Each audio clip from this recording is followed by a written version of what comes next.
हाम्रो श्री राम माध्यमिक विद्यालयमा साइन्स शिक्षक प्रदीप बस्याल सरले विद्यार्थीहरूलाई यो साइन्स ल्याबमा यसो प्र्याक्टिस गराउँदै हुनुहुन्छ। यो के गराउँदै हुनुहुन्छ सर? यो आज हामी सूक्ष्म जीवको बारेमा पढ्दैछौँ। कक्षा 8 को विज्ञान विषयको सूक्ष्म जीव कस्तो हुन्छ, के हुन्छ, हाम्रो नाङ्गो आँखाले देख्न सकिँदैन र त्यसको लागि हामीलाई हेर्नलाई माइक्रोस्कोप चाहिन्छ र माइक्रोस्कोपमा हामी सूक्ष्म जीव राखेर हेर्दैछौँ। सूक्ष्म जीवमा विशेष गरी ब्याक्टेरिया, भाइरसहरू पर्दछन् जसले हामीलाई रोग लगाउँछ।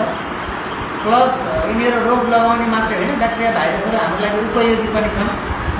हामीले हिजो क्लासमा पनि भनेका थियौँ, उपयोगीमा चाहिँ हामीले हाम्रो दुधबाट दही बनाउने ब्याक्टेरियाले सहयोग गर्छ भनिएको थियो। माटोमा रहेका ब्याक्टेरियाहरूले वायुमण्डलमा रहेको नाइट्रोजनलाई माटोमा मिलाएर बिरुवाले लिन सक्ने बनाउँछन् भनिएको थियो। हामीले यसमा चाहिँ माइक्रो अर्गानिजम चाहिँ हेर्दैछौँ।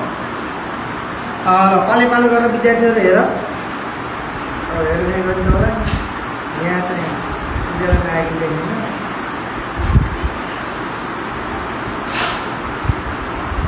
ल यसै हेर।